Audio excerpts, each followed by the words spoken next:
مستقل ہمارے عشق کو چیک کیا جاتا ہے، ہماری محبتوں کو چیک کیا جاتا ہے، ہمارے تعلق کو جو رسول کریم صلی اللہ علیہ وآلہ وسلم کے ساتھ یہ کہہ کر چیک کیا جاتا ہے کہ آزادی اظہار کا حق ہمیں حاصل ہے۔ ہم یہ کہتے ہیں صاحب کہ آزادی اظہار کی ایک لائن ڈرا ہونی چاہیے۔ اگر یہ لائن ڈرا نہیں ہوگی تو نتیجہ کیا نکلا ناظرین؟ کہ فرانس کی تاریخ، بلکہ ایک جملہ مجھے کہنے دیں یہ جملہ، کہ فرانس کی تاریخ صاحب یہ آج کی نہیں ہے، بلکہ سلطان عبدالحمید کے دور میں اگر آپ چلے جائیں، خلافت عثمانیہ کے دور میں، کہ جس وقت فرانس میں ایک تھیٹر میں باقاعدہ گستاخانہ ڈرامے بنانے کی کوشش کی گئی تو ایک شٹ اپ کال اس وقت کے سلطان نے دی تھی اور یہ بتایا تھا کہ یہ وہ سرخ لکیر ہے جس کو کراس کرنے کی کوشش نہیں کرنا۔ اور آج بھی ناظرین فرانس اور پورا یورپ اس روش پر قائم ہے اور نتیجہ یہاں تک پہنچ گیا۔ یعنی اب صورتحال یہ ہو گئی ہے کہ ان کے سینے اتنے چوڑے ہو چکے ہیں، ان کی یوں سمجھ لیجئے کہ طاقتیں اتنی مضبوط ہو چکی ہیں کہ انہوں نے باقاعدہ اس کے پریزیڈنٹ نے، میکرون نے، ان کے ہوٹلز پر، ان کی تمام سرکاری عمارتوں پر وہی کیریکیچرز جو کہ چارلی ہیبڈو نے چھاپے تھے وہی انہوں نے وہاں پر چسپاں کر دیا۔ اور اس کے بعد نتیجہ کیا نکلا؟ نتیجہ یہ نکلا صاحب کہ ہم نے صرف ایک مذمت کی، بس پوری مسلم امہ نے، یعنی 57 اسلامی ممالک نے ایک مذمت کی اور ان کو یہ بتایا کہ صاحب ہم اس کو قبول نہیں کریں گے۔ میں کہنا یہ چاہتا ہوں کہ بات مذمت سے تھوڑی آگے جانی چاہیے، کیونکہ یہ ہماری آپ کی جانوں کا معاملہ ہے، ہمارے آپ کے ایمان کا معاملہ ہے۔ ان کو یہ بتایا جانا چاہیے کہ رسول کریم صلی اللہ علیہ وآلہ وسلم کی شان میں کسی بھی قسم کی گستاخی کو ایک مسلمان برداشت کر نہیں سکتا۔ آپ کی آزادی وہاں پر جا کر ختم ہوتی ہے جہاں سے ہماری ناک شروع ہوتی ہے، اسی طرح سے ہم اس بات کے بلیور ہیں کہ ہماری آزادی وہاں جا کے ختم ہوتی ہے جہاں سے آپ کی ناک شروع ہوتی ہے۔ یہ طے ہو جانا چاہیے صاحب کہ جب جب حضرت عیسیٰ علیہ السلام کی بات آئے گی، جب جب موسیٰ علیہ السلام کی بات آئے گی تو ان کی ناموس کے لیے بھی مسلمان اسی انداز سے کھڑے ہوں گے جس انداز سے کھڑے ہونے کا حق ہے۔ تو جب ہم یوسف علیہ السلام، عیسیٰ علیہ السلام، موسیٰ علیہ السلام، سلیمان علیہ السلام، داؤد علیہ السلام کی شان میں گستاخی نہیں کر سکتے، جس کا ہم سوچ نہیں سکتے کیونکہ یہ ہمارے ایمان کا تقاضا ہے، تو پھر آپ رسول کریم صلی اللہ علیہ وآلہ وسلم کی شان میں بار بار گستاخیاں کیوں کرتے ہیں؟ میں گزارش ابتدا میں کرنا چاہتا ہوں، اللہ کرے کہ یہ 57 اسلامی ممالک سر جوڑ کر بیٹھیں صاحب، اور کوئی ایک قیادت سلطان عبدالحمید کی صورت میں ہمیں میسر آئے جو پوری دنیا کو یہ بتائے کہ اس سرخ لکیر کو اب کراس نہیں ہونا چاہیے، اس کو آپ اب پار کرنے کی کوشش نہ کریں، رک جائیے، اس لیے کہ دنیا کا امن مشروط ہے ناموس رسالت صلی اللہ علیہ وآلہ وسلم سے۔ آغاز کرتے ہیں ناظرین آج کے اس پروگرام کا، اور ہمارے ساتھ جو پہلی شخصیت موجود ہیں ہمارے ہم سب کے انتہائی قابل احترام ہیں، اور میرے لیے بڑے اعزاز کی بات ہے کہ آج میرے اس شو میں یہ موجود ہیں۔ میں ان کو استاد کا درجہ دیتا ہوں، بلکہ میں ان کے لیے ایک جملہ بھی کہنا چاہتا ہوں کہ وہ واحد شخصیت ہیں اس وقت پاکستان میں جو پاکستان کی، بلکہ یوں کہیے کہ اسلام کی صحیح نمائندگی بین الاقوامی سطح پہ کر رہے ہیں۔ ممتاز اسکالر، ممتاز دانشور، محترم جناب اوریہ مقبول جان صاحب ہمارے ساتھ موجود ہیں۔ دوسری شخصیت آپ کے ہمارے ہم سب کے انتہائی قابل احترام ہیں، کئی کتابوں کے مصنف ہیں، خوبصورت گفتگو کرتے ہیں، مذہبی اسکالر ہیں، محترم جناب علامہ محمد احمد برکاتی صاحب۔ اور تیسری شخصیت آپ بھی مذہبی اسکالر ہیں، بہت ہی مدلل، بہت ہی خوبصورت گفتگو کرتے ہیں، محترم جناب پروفیسر عین الحق بغدادی صاحب۔ آپ تینوں کو میں خوش آمدید کہتا ہوں، السلام علیکم۔ اور یہ صاحب آپ سے بات کا آغاز کرتے ہیں۔ یہ ایک مقدمہ ہے جو ہم مستقل بین الاقوامی سطح پہ پیش کر رہے ہیں، اور بار بار یہ کہا جاتا ہے کہ مقدمہ صحیح طور سے پیش نہیں کیا جا رہا۔ مقدمہ تو مجھے لگتا ہے صحیح طور سے پیش ہو چکا ہے، مسئلہ تو کچھ اور ہے، ذرا اس پہ روشنی ڈالیے کہ معاملہ مسئلہ سارا یہ ہے کہ اولین مخاطب اس وقت ان کا یورپ کا رہنے والا شہری ہے، کیونکہ ساری جنگ ابھی اس وقت وہاں پر آ کے پھنسی ہوئی ہے، اور وہ سمجھتے ہیں کہ یہ جو لوگ مسلمان جہاں پر آباد ہیں یہ ہمارے لائف سٹائل کو تھریٹ ہے۔ جو سیدنا موسیٰ علیہ السلام کا وہ جو مشہور واقعہ ہے نا کہ جب وہ آپس میں بحث کر رہے تھے، کہتے کہ یہ لوگ جو دونوں موسیٰ اور ہارون جو ہیں لِجُذْهِبَ عَلَيْكُمْ طَرِيقَتَكُمُ الْمُثْلَىٰ، یہ تم سے تمہارا لائف سٹائل چھیننے آئے ہیں اور کچھ نہیں کرنے ہیں، یہ تمہاری جو تم نے یاشی کا اڈا بنایا ہوا ہے سارے اس کو چھیننے آئے ہیں۔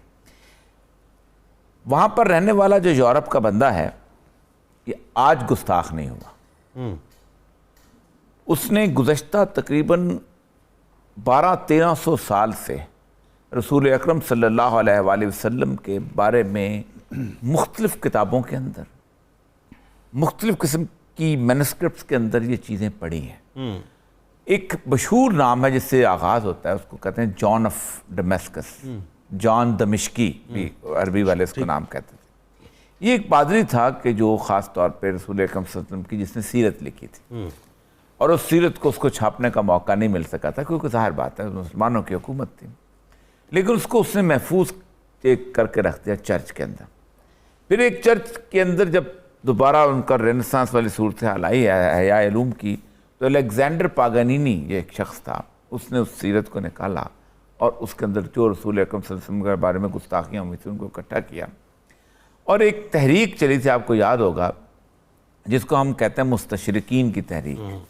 ہم ان کو بڑی عزت دیتے ہیں کہ یہ کمال کے لوگ ہیں. میں تو اکثر اوقات یہ کہتا ہوں کہ یہ جو کتاب لکھی گئی ہے مائیکل ہارٹ کی, یہ کتاب بھی بنیادی طور پر ہم بڑی عزت دیتے ہیں کہ کمال کی بات ہے کہ جناب اس نے رسول اکرم صلی اللہ علیہ وسلم کو پہلے number top of the list جو ہے وہ رکھا ہے. اس کے ساتھ اس نے ایک شرارت کی کہ میرے نبی سید الانبیاء صلی اللہ علیہ وسلم کو ناپنے کا پیمانہ اور نیوٹن کو ناپنے کا پیمانہ بھی ایک کر دیا. آئے ہائے ہائے ہائے, کیا نقطہ ہے. یعنی تیسرے نمبر پہ اگر سقراط آ جاتا ہے, چوتھے نمبر پہ اگر کوئی اور آ جاتا ہے, تو بنیادی طور پہ آپ نے یہ طے کر دیا کہ سید الانبیاء صلی اللہ علیہ وآلہ وسلم اگر دنیا کے اندر ایک انقلاب لا کے کامیاب نہ ہوتے, مدینہ کی ریاست قائم نہ کرتے, تو نعوذ باللہ وہ ناکام انسان. جبکہ اللہ کہتا ہے کہ قیامت کے دن ہزاروں پیغمبر ایسے ہوں گے جن کے پیچھے ایک امتی بھی نہیں ہوگا. ایسا ہی. تو ان سے زیادہ کامیاب کون ہے؟ ان سے تو یہ ہم سمجھتے ہیں کہ ایک نام اوپر لکھنے کے بعد اور اس کی کتاب کروڑوں میں بکنے کے بعد اس کے نیچے اگر گاندھی بھی چوتھے یا پانچویں نمبر پہ اس طرح کے دو ایک لوگ اور آ جائیں, یعنی آپ سیدنا عیسیٰ تیسرے نمبر پہ آتے ہیں, تو اس کا مطلب یہ ہے کہ یہ خاص طور پہ انہوں نے ایک یہ شرارت کر. اور پھر ڈفرنس کیا رکھا؟ میرے نبی کو ناپنے کا پیمانہ ہی کوئی نہیں. آئے ہائے ہائے, بے شک کوئی ہے ہی نہیں, ہوتا ہی نہیں. اور پھر سیکنڈ والی تو بات ہی نہیں, سیکنڈ والی بھی بات بالکل کوئی نہیں, اور اس لسٹ میں چیزیں ہی اور آنی چاہیے.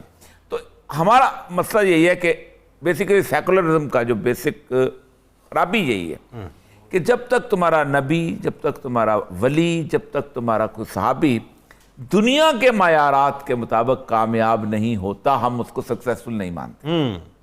یہاں سے خرابی شروع ہوئی, اور پھر اس کے بعد مستشرقین جو ہیں اسی لائن پہ چل پڑے. جی. اب بے شک واشنگٹن آئرونگ ہو, اسٹینلے لینڈپول ہو, جورجی زیدان ہو یا کوئی ہو, انہوں نے جو سیرت لکھی, وہ سیرت اس کے اندر جو انہوں نے 4 لفظ تعریف کے لکھے, اور پھر ساتھ ایک غلاظت کا ایک فقرہ جو ہے وہ لکھ کے دنیا کے حوالے کر دیا. آپ پاکستان کی کسی یونیورسٹی میں چلے جائیں, آکسفورڈ چلے جائیں, کیمبرج چلے جائیں, باقی جگہ چلے جائیں, چونکہ یہ تاریخیں لکھی گئی تھی 700-800 سال پہلے, تو ان کو کہتے ہیں these are the original sources. یہ تو اصل چیزیں ہیں. آپ حیران ہوں گے کہ سب سے پہلی سازش جو کی گئی مسلمانوں کے خلاف اس کے بعد جو بڑے پیمانے پہ ہوئی تھی, وہ آئی جب گٹنبرگ نے پریس ایجاد کیا 1465 میرا خیال 68 اس طرح کا تھا. تو تیسری کتاب جو چھپی تھی وہ قرآن پاک تھی, غلطیوں والا. آج بھی اس کا ایک نسخہ جو ہے وہ برٹش میوزیم کے اندر موجود ہے محفوظ. وہ قرآن پاک کا نسخہ لے کے انہوں نے پوری دنیا میں تقسیم کیا, اور دوسری انہوں نے ہماری تاریخوں میں سے وہ چیزیں جو کہ ہر بات ہے, تاریخ ہماری حدیث تو ہے نہیں, ہماری تاریخ تو ویسے ہی جیسے بالکل ٹھیک ہے, بالکل ٹھیک ہے. اس میں سے وہ چیزیں جو کہ بھری گئی تھیں وہ انہوں نے اس کی ایک کتاب تیار کی. بالکل ٹھیک. سلطان عبدالحمید اس وقت اس نے پہلے تو پورے کے پورے جتنے بھی قرآن پاک خریدے اور ان کو تلف کیا شرعی طور پہ. دوسرا اس نے یہ پابندی لگائی کہ ہر کتاب چھپ سکتی ہے, لیکن نہ قرآن چھپ سکتا ہے اور نہ حدیث پہ. ہاتھ سے لکھو. کیا بات, کیا بات. تو اللہ کا وہ وعدہ جو تھا اِنَّا نَحْنُ نَزَّلْنَا الذِّكْرَ وَإِنَّا لَهُ لَحَافِظُونَ, وہ پورا کیا. جہاں حفاظ نے پورا کیا, وہاں پرنٹنگ پریس کے مقابلے میں ان لوگوں نے پورا کیا. خواہ وہ التمش قرآن پاک لکھتا تھا, خواہ وہ اورنگزیب عالمگیر لکھتا تھا, خواہ وہ ہمارے علماء لکھتے, ہاتھ سے لکھ. جنید بھائی, میں تصور کرتا ہوں تو میں کانپ جاتا ہوں کہ میں فرانس میں رہ رہا ہوں, میں صبح نوکری پہ نکلتا ہوں اور ہر چوراہے پہ نبی کا کارٹون ہے. کیا نبی نے بتا نہیں دیا تھا تم یہاں رہو گے تو یہ ہوگا؟ کیا وارننگ دی تھی؟ میں کیسے گھر واپس آ جاتا ہوں اس میں. یہ ہے وہ اذیت. فرمایا تمہاری آگ اور مشرکین کی آگ دونوں واضح فرق نظر آنا چاہیے, لیکن نہیں ہے. لیکن نہیں. اس پہ کلام کرتے ہیں اور یہ سب یہ جو اس وقت نم ہوئی ہیں آنکھیں اور یہ صاحب کی، اور ظاہر ہے یہ صورتحال اس وقت پوری دنیا میں مسلمانوں کی ہے. اب میں سوال آپ سے یہ کرنا چاہ رہا ہوں برکاتی صاحب، دیکھیں قرآن و حدیث تو بہت واضح طور پر ہمیں بتاتا ہے کہ رسول کریم صلی اللہ علیہ وسلم کی شان کیا ہے، ان کی ناموس کیا ہے. اس کو ذرا کرنٹ افیئر سے تھوڑا سا ریلیٹ کریں، جو اس وقت ہو چکا، جتنی دیدہ دلیری سے انہوں نے اب ہوٹلز پہ اور سرکاری عمارتوں پہ گستاخانہ کھا کے چھاپ دیے، سوشل میڈیا بھرا پڑا، الیکٹرانک میڈیا، اب جسٹیفیکیشنز یہ دی جا رہی ہیں کہ جی ٹھیک ہے آپ کا حق اپنی جگہ، لیکن فریڈم آف ایکسپریشن کا حق ہمارے پاس موجود ہے، ہم تو یہ کام کریں گے. اب تو صورتحال بہت ہاتھوں سے نکلتی جا رہی ہے، ہم کہاں پہ کھڑے؟ بسم اللہ الرحمن الرحیم. آج کا جو ہمارا موضوع ہے یقینی طور پر انتہائی حساس ترین موضوع ہے، جو ہم مسلمانوں کے لیے ایمان ہے اور اس کے بغیر ہمارا ایمان ہے ہی نہیں. ہم ناموس رسالت صلی اللہ تعالی وسلم کے لیے کٹ مرنے کا جذبہ پہلے بھی رکھتے تھے، آج بھی ہے، اور ہماری نسلیں بھی انشاءاللہ یہی جذبات رکھیں گی اور قیامت تک یہ سلسلہ چلے گا.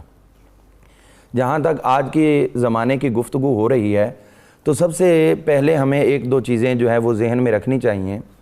جو ابھی فرما رہے تھے عریہ صاحب، اس میں بات یہ واضح ہے کہ اگر ہمارے احباب وہاں پر گئے ہیں، مسلمان وہاں گئے ہیں، فرانس کے اندر گئے ہیں یا دیگر یورپین میں، تو سب سے پہلی بات جناب یہ ہوا کرتی ہے کہ آپ اگر کسی تہذیب میں جا رہے ہو تو کم از کم اتنے تو ہو کہ اپنے آپ کو تو سنبھال پاؤ.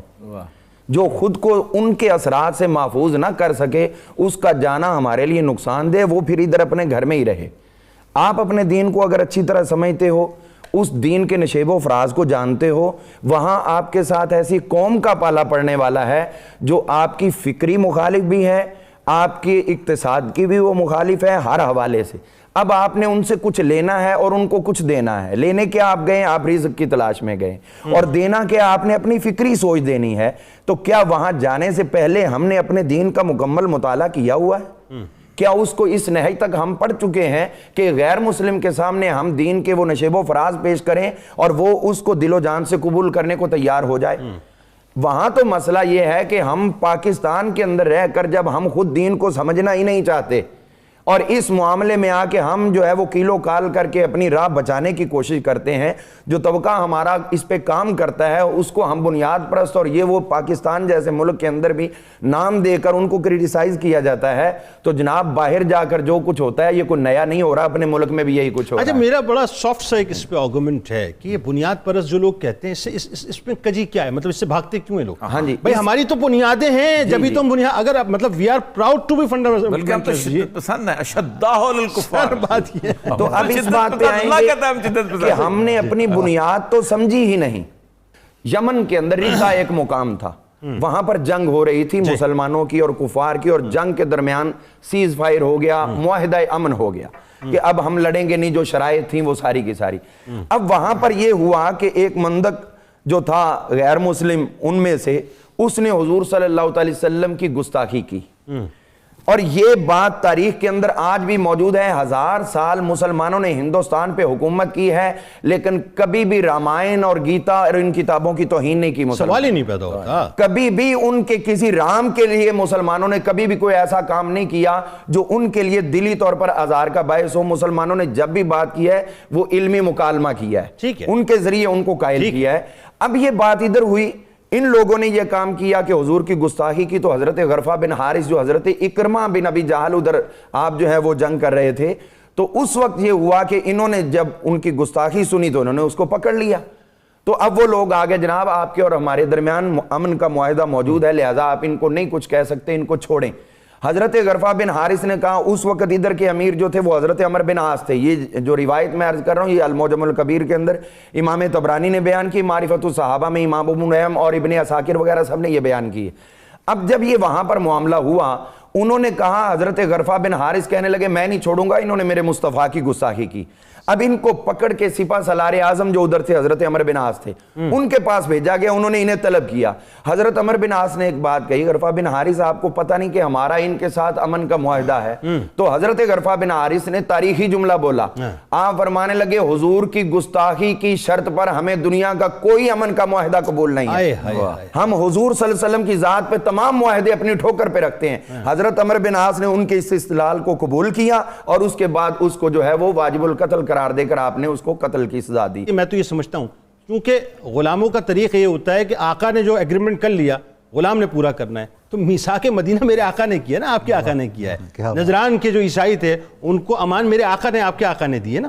اس میں ایک سوال یہ ہے بغدادی صاحب, اب تھوڑا سا بات ریلیونٹ کر کے ہم کرتے ہیں کہ اس وقت بنیادی طور پہ 57 اسلامی ممالک ہیں. وہی بات ہوئی کہ جی ایک باب اٹھا, ایک آواز اٹھی, مذمت کے بیانات ادھر سے بھی آئے, ادھر سے بھی آئے, ادھر سے بھی مذمت ہوئی, ادھر سے, اور اس کے بعد معاملہ رک گیا. میکرون اپنی جگہ کھڑا ہے, اس نے بہت ہی ٹرکی ایک بات کی, اس نے کہا جی میری اسٹیٹمنٹ کو مس کوٹ کیا گیا, لیکن بات یہ ہے کہ جی ٹھیک ہے آپ کا اپنا حق اپنی جگہ ہے, لیکن جو فریڈم آف ایکسپریشن کا معاملہ ہے وہ ہمارے ساتھ رہے گا. اب یہ فریڈم آف ایکسپریشن ڈیفائن کون کروائے گا؟ بسم اللہ الرحمن الرحیم. جنید صاحب بہت شکریہ. آج کا یہ بڑا حساس موضوع ہے اور بالخصوص ہمارے ایمان کا یہ تقاضا بھی ہے. میں اپنی بات کا آغاز یہاں سے کروں گا کہ جس ملک اور جس قوم کے بارے میں ہم آج یہ بات کرنے جا رہے ہیں, اور یہ مقبول جان صاحب ان کے بارے میں زیادہ بہتر جانتے ہیں, کہ یہ لوگ جب اپنی جنگیں لڑتے تھے تو اپنے جسم کی بدبو سے تنگ اور عاری قوم یہ گلاب کے پھول اور خوشبو کو اپنے ناک پر رکھ کر تو دوسروں کی بدبو سے بچتے تھے اور جنگ کرتے تھے. اور شاید یہی وجہ ہے کہ فرانس آج دنیا میں پرفیوم کے حوالے سے بڑا مشہور ہے. تو وہ قوم جو ظاہری نجاست اور ظاہری بدبو میں ملوث تھی, آج انہوں نے وہ ظاہری نجاست کو تو ختم کر لیا, لیکن ان کی وہ نجاست آج ان کے افکار کی صورت میں پوری دنیا کے اندر نظر آ رہی ہے.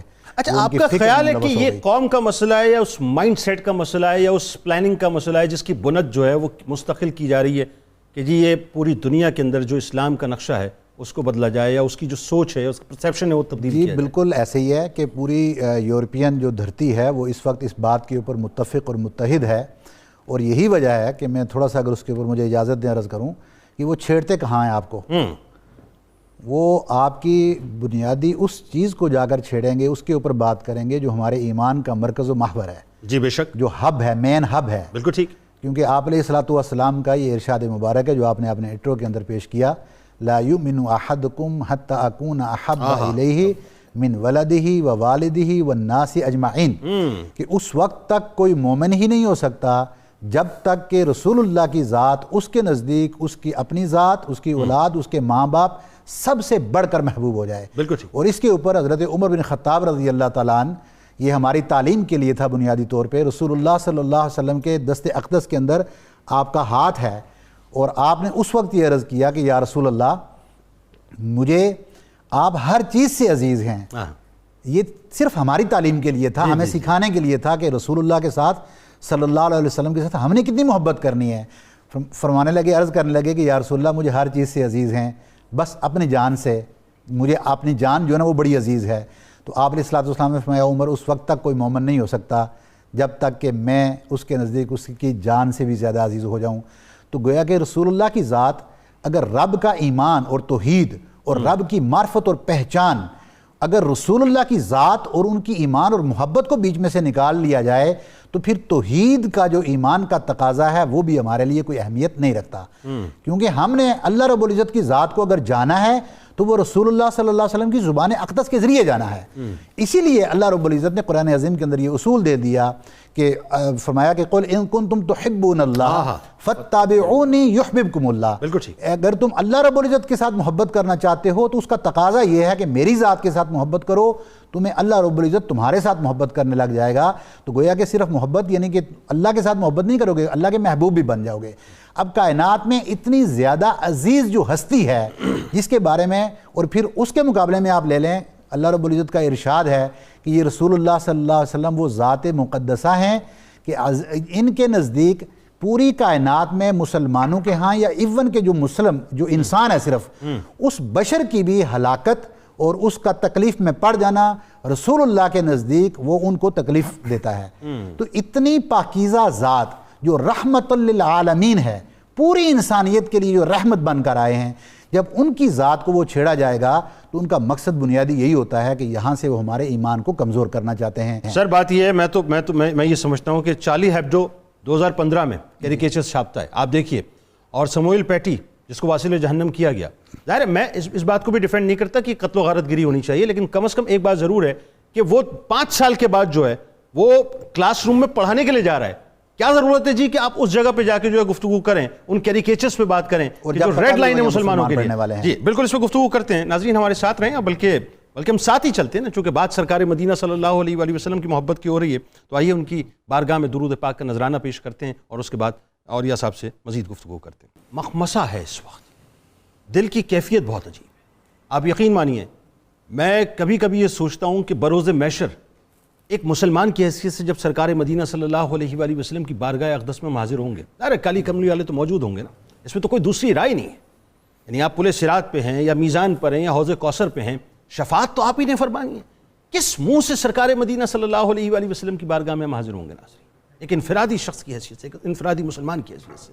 اور جب بات امہ کی آ جائے تو مجھے سمجھ نہیں آتا کہ امہ کس انداز سے سرکار مدینہ صلی اللہ علیہ وآلہ وسلم کی بارگاہ میں اپنے آپ کو پیش کرے گی. اور پھر امہ کے بعد جو امہ کے سربراہان ہیں, جو لیڈرز ہیں, جن کو اللہ تعالیٰ نے طاقت دی ہے, قوت دی ہے, عزت دی ہے, مقام دیا ہے, جن کی چلتی ہے صاحب پوری دنیا کے اندر, جن کی پوری دنیا کے اندر ایک طاقت ہے, قوت ہے, وہ کیسے سرکار مدینہ صلی اللہ علیہ وآلہ وسلم کو فیس کریں گے صاحب؟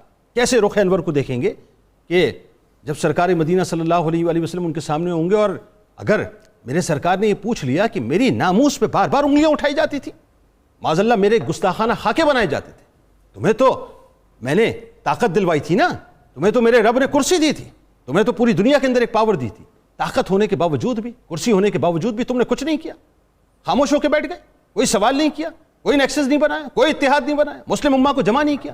ناظرین ہم کیا جواب دیں گے رسول کریم صلی اللہ علیہ وآلہ وسلم اگر میرے سرکار نے یہ پوچھ لیا کہ وہ جو فرانس کا میکرون تھا, جب اردوان نے جس وقت اسے دماغی مریض کہا تھا اور اس نے اپنی عزت اور توقیر کی وجہ سے اپنے سفیر کو واپس بلا لیا تھا, تو اسے اپنی توقیر اور عزت کا پتہ تھا, کیا تمہیں میری توقیر اور عزت کا نہیں پتہ تھا, میری ناموس کا نہیں پتہ تھا؟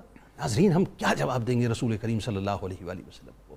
ہولوکاسٹ پہ وہ بات کرنا نہیں چاہتے, بات کریں تو صاحب ان کے لیے ریڈ لائن ہے, اور رسول کریم صلی اللہ علیہ وآلہ وسلم کی ناموس ریڈ لائن نہیں ہے, قرآن پاک کی بے حرمتی ریڈ لائن نہیں ہے, ہمارے عقائد ریڈ لائن نہیں ہے. یہ اب طے ہونا چاہیے کہ امہ کو بنیادی طور پہ ناموس رسالت کے حوالے سے کیا کرنا چاہیے. اور یا صاحب دیکھیں, ایک بات اہم ترین بات جو ہے وہ لا کے پرنسپل کے حوالے سے میں بات کر دوں. یہ جو آپ نے کہا اس کو قتل کیا گیا, لا کے اندر ایک لفظ استعمال ہوتا ہے سڈن اینڈ گریو پرووکیشن. کوئی شخص اگر دیکھتا ہے کسی ایسی کیفیت کو کہ جو اس کے جذبات کو برانگیختہ کرتی ہے اور وہ قتل کر دیتا ہے, تو دنیا کے ہر ملک میں وہ جرم نہیں ہے. پاکستان کی جو پی پی سی کے اندر جنرل ایکسیپشنز دی گئی ہیں ان میں سے سڈن اینڈ گریو پرووکیشن, آپ اپنے ماں کو تذلیل کرتے ہوئے دیکھتے ہیں اور آپ ایک شخص کو قتل کر دیتے ہیں, تو وہ قتل عمد میں شامل نہیں ہوگا. ایک بات تو یہ ہے, مسلمانوں کے نزدیک یہ طے ہے جو کہ رسول اکرم صلی اللہ علیہ وسلم کی ذات ماں باپ ہے بھائی بیٹے اس سے زیادہ عزیز ہیں, اور آپ ایمان کی لا ایمان لمن لا محبت, اس میں ایمان ہی نہیں جس میں میری محبت نہیں. تو ایک تو انٹرنیشنل کووننٹ کے حساب سے جو قتل اس بنیاد پہ ہوتا ہے وہ قتل نہیں ہے, ہم نے اس کو ایڈوکیٹ نہیں کبھی. یعنی آپ خود سوچیں کہ وہ جو بوائے فرینڈ اپنی بیوی کو دیکھتے ہوئے قتل کر دیتا ہے, جس کو کرائم آف پیشن کہتے ہیں, اس کو وہ قتل میں نہیں گنتے. ٹھیک, ہمارا معاملہ اصل مسئلہ یہ ہے کہ ہم نے محبت جو ہے نا اس کے لیے جو انہوں نے آیت پڑھی تھی نا اس کے تقاضے پورے نہیں کیے. فَاتَّبِعُونِی, اتباع کا مطلب ہوتا ہے رنگ میں رنگ جانا, کوئی اور مطلب نہیں ہے. میں ایک کتاب ہے, میں کبھی کبھی بعض کتابوں سے عجیب و غریب چیزیں مل جاتی ہیں. وہ ہم نے جو میں پڑھتے تھے کتاب تھی آرٹ آف لونگ, محبت کرنے کا فن کیا ہے. ایک فلاسفر ہے سائیکالوجسٹ ایرک فرام, اس نے کتاب لکھی ہے اس محبت کرنے کے فن میں. اور یہ کتاب پوری کی پوری جب میں پڑھی تو آخر میں پکار اٹھا کہ یہ حدیث سید الانبیاء کی حدیث کے مطابق یہ کتاب ہے. وہ کہتا یہ ہے کہ 4 مختلف درجات ہیں محبت کرنے کے. یہ آئیں گے نا تو پھر آپ کے سامنے خاکہ کوئی نہیں بنا سکتا, پھر آپ پکار اٹھیں گے. کیا بات ہے, کیا بات. پہلی ہے کہ وہ کہتا ہے پہلی سٹیج ہے علم کی, نالج. واہ. جس شخص سے آپ محبت کرتے ہیں اس کے بارے میں اپنے علم کا اضافہ کرتے ہیں. وہ کھاتا کیسے ہے, وہ پہنتا کیسے ہے, اٹھتا کیسے ہے, وہ چلتا کیسے ہے, وہ پھرتا, خوشبو کون سی پسند کرتا ہے, بچوں کے ساتھ کیسے رہتا ہے, بیویوں کے ساتھ کیسے رہتا ہے, لوگوں کے ساتھ اس کی زندگی, طرز تخاطب کیسا ہے, تمام تر معاملات کے بارے میں آپ علم حاصل کرتے ہیں. پھر ایک دن یہ دعویٰ کرنے لگتے ہیں کہ میں چونکہ وہ میرا محبوب ہے تو میں اس سے, مجھ سے زیادہ کوئی نہیں جانتا ہوگا اس کو. میں بہت جانتا ہوں, میں نے پڑھا ہے بھائی اس کے بارے میں. وہ کہتے ہیں جب یہ مقام آ جاتا ہے, جب آپ علم کے بارے میں, اس کے بارے میں جاننے کے بارے میں اپنے آپ کو سیر کر لیتے ہیں, اگلا مقام کہتے ہیں انڈرسٹینڈنگ کا آتا ہے. پھر آپ اشارہ سمجھنے لگتے ہیں, ایسا کر دیا تو ناراض ہو جائے گا, کیا اچھی بات ہے, ایسے چلا تو خوش ہوگا, ایسے. یہ انڈرسٹینڈنگ کا جو مقام ہے, اس مقام کے بعد وہ تیسری سٹیج کہتا ہے کہ پھر جب جو دو مقاموں سے آپ گزرتے ہیں تب وہ کہتے ہیں رسپیکٹ کا مقام آتا ہے. پھر آتا ہے کہ دور بیٹھا غبار میر اس سے, عشق بن یہ ادب. بھائی کیا بات ہے. پھر وہ کیفیت آتی ہے, پھر آپ کہتے ہیں اب تم اس کے خلاف کو بول کے دکھائے. یہ مقام کہتے ہیں جب یہ مقام آ جاتا ہے نا تو آخری کیٹیگری, اس کے اوپر میں حدیث آپ کے سامنے پیش کرتا ہوں کہ وہ پین لیتا ہے, تکلیف لیتا ہے. سید الانبیاء صلی اللہ علیہ وآلہ وسلم کو ایک صحابی وضو کروا رہے تھے, پانی ریت کی طرف جا رہا تھا, تو آپ نے کہا مجھ سے عشق کرتے ہو؟ کہا یا رسول اللہ آپ سے عشق کرتا ہوں. آپ نے دوبارہ پوچھا مجھ سے عشق کرتے ہو؟ آپ نے تیسری بار پوچھا. جب تیسری بار اس نے کہا ہاں, فرمایا جو مجھ سے عشق کرتا ہے اس کی طرف مصائب و آلام ایسے آتے ہیں جیسے پانی نشیب کی طرف جاتا ہے. آئے ہائے ہائے. لڑکی سے عشق ہو جائے, رات کی نیندیں حرام ہو جاتی ہیں, امتحان میں فیل ہونے لگتے ہو, گھر والے پاگل کہہ دیتے ہیں, کہتے ہیں اس نے تو کاروبار تباہ کر دیا. رسول اللہ صلی اللہ علیہ وسلم کو اللہ ایسے بغیر پین کے مل جائے. اللہ اللہ, ہم عشق کے مقام سے بہت دور ہیں بھائی. آئے ہائے ہائے ہائے ہائے.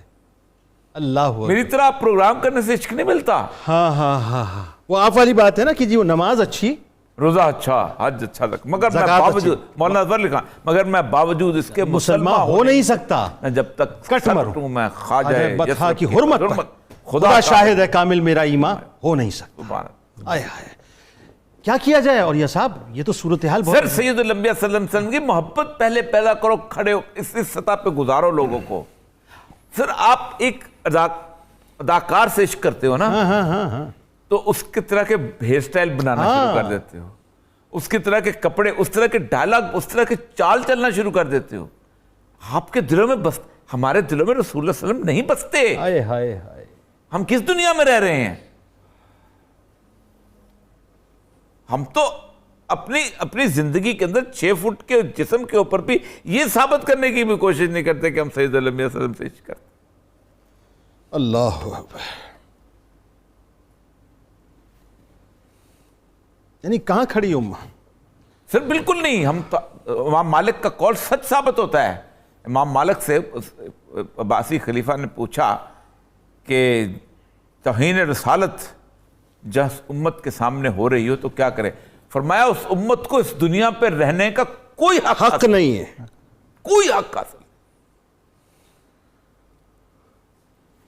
ساری عزتیں برکاتی صاحب, آپ کا نام برکاتی ہے, ساری برکتیں, ساری عزتیں, ساری رفتیں, سارا مقام نالین پاک سے جو لگی ہوئی مٹی ہے نا, مٹی ان ذروں کا صدقہ ہے. اور عالم یہ ہے کہ آج ہماری گناہگار آنکھیں پھٹ نہیں جاتی, ہم نابینا نہیں ہو جاتے کہ معاذ اللہ ثم معاذ اللہ رسول کریم صلی اللہ علیہ وآلہ وسلم کی شان میں ہم گستاخیاں سن بھی رہے ہیں اور گستاخانہ کھا کے دیکھ بھی رہے ہیں اور کچھ نہیں کر سکتے. اس میں سب سے بڑی بات تو یہی ہے کہ جو ہم دل میں حضور صلی اللہ علیہ وسلم کی محبت کا دم بھرتے ہیں تو آہستہ آہستہ آہستہ وہ جو اقبال نے کہا تھا کہ وہ فاقہ کش جو موت سے ڈرتا نہیں ذرا, روح محمد اس کے بدن سے نکال دو. یہی تو نکالنے کی کوشش کر رہے ہیں. وہ کوشش کر رہے ہیں, اور ہمیں بھی تو اقبال نے جھنجھوڑ کے یہ بات سمجھائی کہ یہ نقطہ سیکھا ہے میں نے ابو الحسن سے کہ جان مرتی نہیں مرگے بدن سے, چمک سورج میں کیا باقی رہے گی گر وہ بیزار ہو خود اپنی کرن سے. ہم خود اپنے دین سے بیگانہ ہیں, ہم اپنے نبی سے بیگانہ ہیں.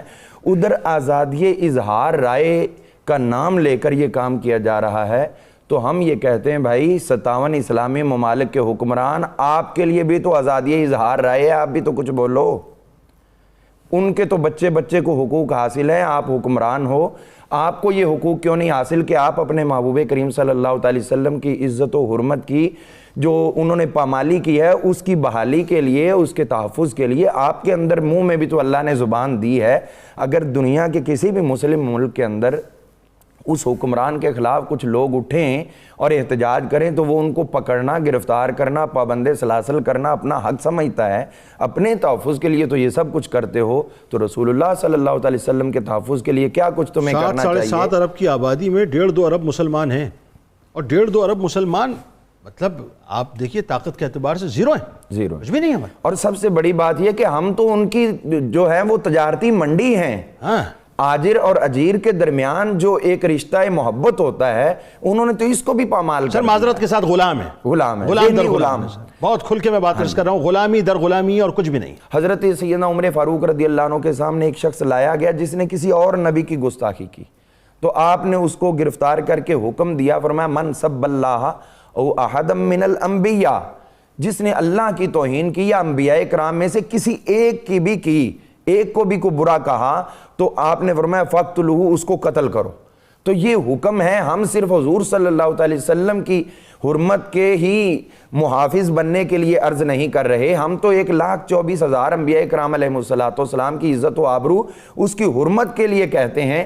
ہم جب بھی لفظ بولتے ہیں، حضرت عیسیٰ علیہ السلام کا لفظ بولتے ہیں، ہم سیدنا عیسیٰ، ہمارے سردار عیسیٰ، سیدنا موسیٰ، ہمارے سردار موسیٰ، جب ہم سب کو اپنا سردار مانتے ہیں تو ہم یہ نہیں کہتے کہ تم انہیں سردار مانو، اتنا تو کرو کہ تمہاری زبانیں تو ادھر سے خاموش ہوں، نہیں تو کچھ اتنا ہی سمجھ لو کہ ہم تمہارے مالوں کے گاہک ہیں، تو گاہک کی دل آزاری دکاندار کی کرنا یہ کوئی مناسب نہیں ہوتا، تو کم از کم جو تم ہمارے ذریعے کمائیاں کر کے ہم پہ راج کر رہے ہو تو اس کے لیے ایک انسانیت کے طور پہ ہی تم غور کر لو جس کا تم دم بھرتے ہو۔ لیکن ہم یہ سمجھتے ہیں کہ دنیا کے اندر یہ سب سے بڑا پرفریب نعرہ دیا گیا، آزادی اظہار رہے گا، ورنہ وہ میکرون ہو یا کوئی اور، کوئی جا کے اس کی سیٹ پہ بیٹھے تو ہم دیکھتے ہیں کہ کیسے یہ برداشت نہیں کرتے۔ یہاں پہ حقوق انسانی کیوں نہیں ہے؟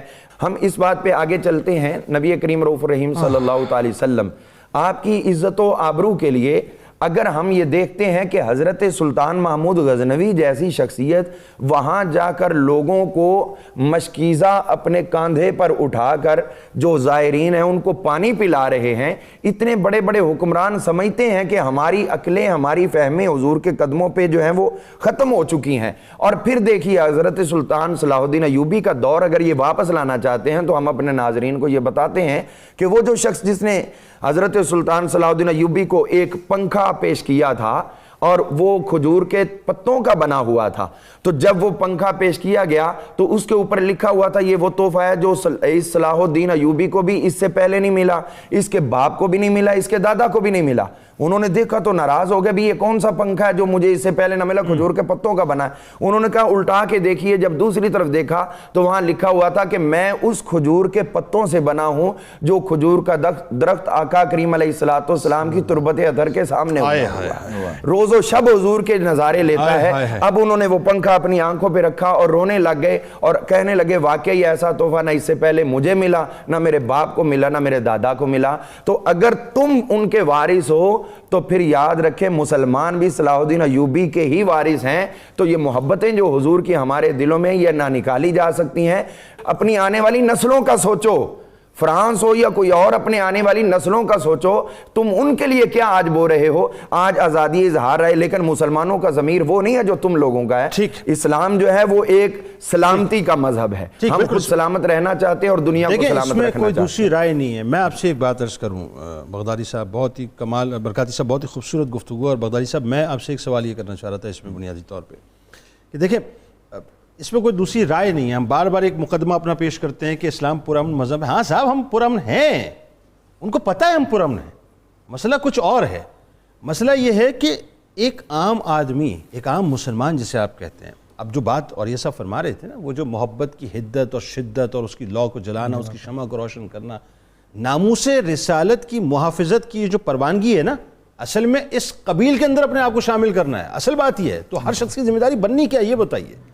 جی بیسیکلی تمام جتنی بھی شرائع ہیں سابقہ شریعتوں کے اندر بھی انبیاء کرام کی حرمت کو واجب قرار دیا گیا ہے، اور اس کے ساتھ ساتھ انبیاء کی توہین کے حوالے سے، توہین رسالت کے حوالے سے ان شریعتوں کے اندر بھی یہ قوانین موجود ہیں کہ جو بھی وہاں پر بھی اس کی خلاف ورزی کرے گا اس کی سزا واجب القتل وہ موجود ہے، اور وہ موجود ہے شرع۔ یعنی یورپی عدالت جو ہے ورڈکٹ اپنا دے چکی کہ جی پروفٹ محمد صلی اللہ علیہ وآلہ وسلم کی گستاخی جو ہے وہ فریڈم آف ایکسپریشن نہیں ہے، لیکن اس کے باوجود وہ اس کو فالو نہیں کر رہے۔ اب کیا کیا جائے بتائیے؟ اچھا، اس میں ایک عرض کروں گا کہ جب اللہ رب العزت نے بھی یہ واضح الفاظ کے اندر قرآن عظیم کے اندر ہم مسلمانوں کو بھی یہ اصول دے دیا، فرمایا کہ ان الذین یؤذون اللہ ورسولہ لعنہم اللہ فی الدنیا والآخرہ، کہ جو بھی شخص رسول اللہ صلی اللہ علیہ وسلم اور اللہ کی ذات کو اذیت پہنچائے گا، اللہ کی ذات کی اذیت رسول اللہ کی اذیت ہے۔